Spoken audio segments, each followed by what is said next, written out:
गठबंधन चुनाव जीत रहा है, माहौल हमारे पक्ष में है, तो इसलिए टिकट की इच्छा रखने वालों की संख्या और भी ज़्यादा है। तो मीडिया में भी अटकलें लगाई जा रही थी और मुझे भी लग रहा था कि शायद मुझे टिकट मिलेगा चुनाव लड़ने के लिए, लेकिन अंतिम समय में नहीं मिला। आम आदमी पार्टी ने भी कैंडिडेट अनाउंस किए। क्या उनके कैंडिडेट के बारे में क्या उनके यहाँ कहीं कभी कोई सुगबुगाहट भी सुनी? क्योंकि मालूम है कि कोई भविष्य नहीं है। मुझसे पहले ही पूछा गया कि आपको चुनाव लड़ना है, हमने कहा कि चुनाव नहीं लड़ना है, हम संगठन में काम करेंगे, हम पार्टी को और बेहतर समझना चाहते हैं। एक साल में जब से कृष्णा अल्लावरू जी आए हैं, उन्होंने पूरा कांग्रेस का एक चरित्र बदल दिया। वो टेक्नोलॉजी में विश्वास करते हैं और पॉलिटिक्स में टेक्नोलॉजी का इस्तेमाल कैसे ज़्यादा से ज़्यादा करना चाहिए उसमें विश्वास करते हैं। देखिए, गौराबराम में आरजेडी के प्रत्याशी ने अपना नामांकन वापस ले लिया। जहाँ तक कुटुंबा की बात है, आरजेडी की तरफ से क्लैरिफिकेशन हो गया है कि वहाँ कोई नहीं कर रहा है। कांग्रेस के वरिष्ठ नेता पूर्व आईपीएस करुणा सागर इस वक्त हमारे साथ बातचीत करने के लिए हैं। कांग्रेस पार्टी गठबंधन में अभी सब कुछ सही नहीं हुआ है। उससे पहले ही कई नेता हैं जो पार्टी के पदों से इस्तीफा दे रहे हैं। आरोप लगा रहे हैं कि टिकट बांटने में कार्यकर्ताओं का ख्याल नहीं रखा गया है। नरोत्तम जी, सबसे पहले तो मैं आपको और आपके सभी दर्शकों को छोटी दिवाली की अनेक शुभकामनाएं दूं। और जहाँ तक कुछ लोगों के निराश या होने की बात है, तो ये एक लोकतंत्र का अभिन्न अंग है। देखिए, हमारे यहाँ चुनाव 5 साल में एक बार होता है, जैसे अर्धकुंभ 6 साल में एक बार होता है, वो उस तरह से। तो किसी भी जो विधानसभा का क्षेत्र है, वहाँ पर कई उम्मीदवार होते हैं जो अपने आप को उम्मीदवारी के लायक समझते हैं। और इस बार चूँकि महागठबंधन चुनाव जीत रहा है, माहौल हमारे पक्ष में है, तो इसलिए टिकट की इच्छा रखने वालों की संख्या और भी ज़्यादा है। कितने ऐसे विधानसभा क्षेत्र हैं जिसमें 200-200, 300-300 लोगों ने नामांकन भरा, तो उसमें टिकट तो किसी न किसी एक को मिलना है। तो एक को मिलना है, इसका मतलब जो 150 या 200 जो दूसरे लोग जिन्हें टिकट नहीं मिलता है, उन्हें निराशा होती है। उन्हें लगता है कि मेरा 5 साल क्या होगा, क्योंकि यहाँ दिख रहा है कि हम जीतने वाले हैं, हम एमएलए बन जाएंगे, हम मंत्री बन जाएंगे, हमें और तरह तरह के जो सुविधा है, हमें सुविधाएं मिलेंगी, जनता का सेवा करने का मौका मिलेगा। तो उन्हें इस बात की चिंता होती है कि 5 साल का क्या होगा। मैं आपको आज कैमरे में पहली बार अपने बारे में कहता हूँ, आज तक मैंने कभी इस पर चर्चा की नहीं है। देखिए, 2024 में जब लोकसभा का चुनाव हो रहा था, तो मीडिया में भी अटकलें लगाई जा रही थी और मुझे भी लग रहा था कि शायद मुझे टिकट मिलेगा चुनाव लड़ने के लिए, लेकिन अंतिम समय में नहीं मिला। लेकिन हमने कभी किसी को कुछ नहीं कहा, क्योंकि मेरे दिमाग में एक बात आई। एक बार अमिताभ बच्चन ने कहा था कि उनके पिता हरिवंश राय बच्चन जी, जो इतने बड़े कवि थे, उन्होंने कहा कि बेटा देखो, अगर मन का हो तो अच्छा, और मन का न हो तो और भी अच्छा। तो उन्होंने बोला कि वो ऐसे कैसे और भी अच्छा? तो उन्होंने कहा कि अगर तुम्हारे मन का होता है तो तुम प्रसन्न होगे, अगर तुम्हारे मन का नहीं होता है तो इसका मतलब परमपिता परमेश्वर ने तुम्हारे बारे में कुछ और बड़ा सोच रखा है, और उन पर छोड़ दो, और वो कुछ अच्छा ही होगा। तो इस तरह से हमने भी अपने आप को समझा लिया। तो जब अलग अलग लोग होते हैं तो उनका अलग अलग रिएक्शन होता है। कोई किसी वस्तु को फिलॉसफिकल ढंग से लेता है, दार्शनिक तरीके से लेता है कि चलो हो गया तो कोई बात नहीं, अगली बार देखेंगे, या पार्टी में और भी काम है, और भी मौके हैं, और भी चीज़ें होंगी। तो और किसी की नाराज़गी ज़्यादा होती है। तो बस ये एक कांग्रेस परिवार के अंदर की बात है, और ये इस बात को दिखाता है कि हम इस बार चुनाव जीत रहे हैं, इसीलिए कंपटीशन है। आप देखिए बहुत सारे और भी कई दल हैं जो चुनाव में हैं। आपने आम आदमी पार्टी ने भी कैंडिडेट अनाउंस किए हैं। क्या उनके कैंडिडेट के बारे में, क्या उनके यहाँ कहीं कभी कोई सुगबुगाहट भी सुनी? क्योंकि मालूम है कि कोई भविष्य नहीं है। तो जहाँ भविष्य दिखता है वहीं पर ज़्यादा उत्साह भी होता है, और वही उसी से ये चीज़ें देखने को मिल रही हैं। आरोप आपके नेताओं के द्वारा ये भी लगाया जा रहा है कि आपके जो अध्यक्ष हैं और प्रभारी हैं पैसे लेकर टिकट बांट रहे हैं, पैसे का बंदरबाट हो रहा है।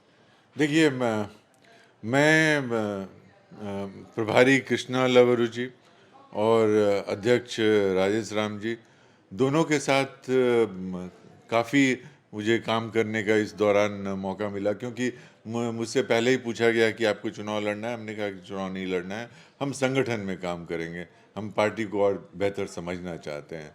तो इसलिए अलग अलग तरह से मुझे काम दिया गया। और इन दोनों के बारे में आपको बताऊं कि जब हमने कांग्रेस ज्वाइन किया था तो लोग कहते थे कि आप क्या कांग्रेस ज्वाइन कर रहे हैं, ये तो बैसाखी पे चलती है, ये तो पिछलग्गू पार्टी है, ये तो लंगड़ी पार्टी है, इसका कोई जनाधार नहीं है। लेकिन पिछले एक साल में जब से कृष्णा अल्लावरू जी आए हैं, उन्होंने पूरा कांग्रेस का एक चरित्र बदल दिया। और हमने इस समय मैनिफेस्टो कमेटी के जब हम मेंबर थे तो लगभग 10-12 जिलों में जाने का मौका मिला, और मुझे बहुत सारे कांग्रेसी नेता मिलते थे, बहुत बुजुर्ग 75 साल 80 साल के लोग गांधी टोपी पहन के आते थे और बोलते थे कि आज बहुत दिनों के बाद लग रहा है कि कांग्रेस का गौरवशाली इतिहास जो पहले का था वो वापस आ रहा है। और हम लोगों को ये लगता है कि कृष्णा जी को एक साल और पहले आना चाहिए था। तो कृष्णा जी ने दो काम किया। देखिए, उनका बैकग्राउंड है टेक्नोक्रेट का, और उन्होंने दुनिया के विभिन्न देशों में काम किया है। और दूसरी बात, जब पॉलिटिक्स में आए तो वो पंजाब में, गुजरात में, वहाँ के चुनाव में प्रभारी रहकर काम किए। उसके बाद अभी यूथ कांग्रेस के प्रभारी लंबे समय से। तो राजनीति में और टेक्नोलॉजी का दोनों का मैच। इस बार पहली बार ऐसा आपने देखा कि हमने क्यूआर कोड इशू किया कि जो भी कैंडिडेट बनना चाहता है वो क्यूआर कोड से अप्लाई करे, और उसके बाद उसको वॉर रूम से एक कोड नंबर मिलेगा, और वॉर रूम उसकी रोज़ टास्किंग करेगा अलग अलग कि आज आपको ये काम करना है, कल ये काम करना है, एक सप्ताह ये काम करना है, और सब का फीडबैक फोटोग्राफ के साथ वॉर रूम में जमा होते जाएगा, जो पूरा डेटा बनेगा। तो ये नहीं कि किसी के चेहरे को देख के टिकट मिलेगा, और उन्हीं लोगों उसी का टिकट मिलेगा जो अपने क्षेत्र में सबसे अव्वल नंबर प्राप्त करता है। तो ये जो काम कृष्णा जी ने किया है कि कांग्रेस में एक उत्साह भरा, और आपने देखा कि राहुल गांधी जी ने उन पर विश्वास किया और कि इतना समय यहाँ दिया, और सारा कार्यक्रम राहुल गांधी जी का जो 5 कार्यक्रम पहले हुआ, उसके बाद 15 दिनों का जो वोट अधिकार यात्रा हुई, सारे का खाका कृष्णा लवरू जी ने बनाया था। और जब उनके बारे में बात करना तो एक बात है कि वो बड़े हार्ड टास्क मास्टर हैं, और वो हल्की फुल्की बातों में समय व्यस्त नहीं करने वालों में से हैं। और उनसे जब भी बात कीजिए तो काम की बात करते हैं कि भाई क्या है उसमें जो उसको बताना होता है, आपको जो बात कहनी होती है, उनको जो कहना होता है वो है। दूसरे जो राजेश राम जी हैं, वो दोनों एक दूसरे के पूरक हैं। वो हार्ड टास्क मास्टर हैं, वो टेक्नोलॉजी में विश्वास करते हैं, और पॉलिटिक्स में टेक्नोलॉजी का इस्तेमाल कैसे ज़्यादा से ज़्यादा करना चाहिए उसमें विश्वास करते हैं।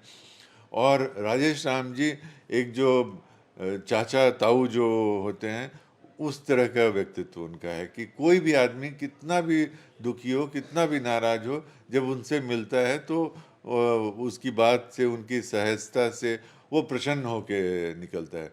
तो इन दोनों का आज जो कांग्रेस जिस मजबूती से खड़ी हुई है और पत्रकार मैं लगातार मीडिया से बना ही रहा हूं और मीडिया के लोगों से मेरी वार्तालाप होते रहती है, इंटरव्यू भी होता रहता है, तो सभी ये मानते हैं कि आज जो कांग्रेस एक मजबूत स्थिति में आई है, मजबूत पार्टी के तौर पर उभरी है, उसमें इन दोनों का अहम भूमिका है। आप कह रहे हैं कि कांग्रेस मजबूत हुई है, महागठबंधन की सरकार बनने जा रही है, इसलिए कंपटीशन ज़्यादा बढ़ गया है। लेकिन अब बीजेपी के बजाय आरजेडी और कांग्रेस अपने में ही लड़ रहे हैं। 10 ऐसे सीटें हैं जहां पर दोनों के प्रत्याशी आमने सामने हैं। आपके खुद प्रदेश अध्यक्ष के खिलाफ में आरजेडी अब प्रत्याशी उतारने जा रही है। देखिए, गौराबराम में आरजेडी के प्रत्याशी ने अपना नामांकन वापस ले लिया। जहाँ तक कुटुंबा की बात है, आरजेडी की तरफ से क्लैरिफिकेशन हो गया है कि वहाँ कोई नहीं कर रहा है। तो लगातार हमारे नेता और तेजस्वी यादव जी, चूँकि वो कोऑर्डिनेशन कमेटी के चेयरमैन हैं, तो और बहुत ही सुलझे हुए नेता हैं, बहुत अच्छा, कम उम्र में ही काफ़ी उनका राजनीतिक एक्सपीरियंस है, तो वो हमारे प्रभारी जी के साथ, अध्यक्ष जी के साथ मिलके और जो हमारे और भी जो इम्पोर्टेंट नेता हैं, शकील भाई साहब हैं, मदन भैया हैं, ये सब लोग मिल के बात कर रहे हैं। और आप देखिए कि कल तक ये सारी सीटें सुलझ जाएंगी और आपको एक सीट पर महागठबंधन का एक ही उम्मीदवार मिलेगा। 243 सीटों में 243 उम्मीदवार ही होंगे।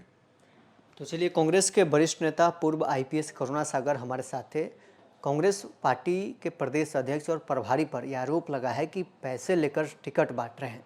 इस पर इनका क्या जवाब था, आपने सुना है। बहरहाल इस खबर में इतना ही। आप बने रहे न्यूज़ 4 नेशन के साथ। सूरज की पहली किरण के साथ जाग उठा बिहार, हर मत बने नई उम्मीद, हर कदम जिम्मेदारी।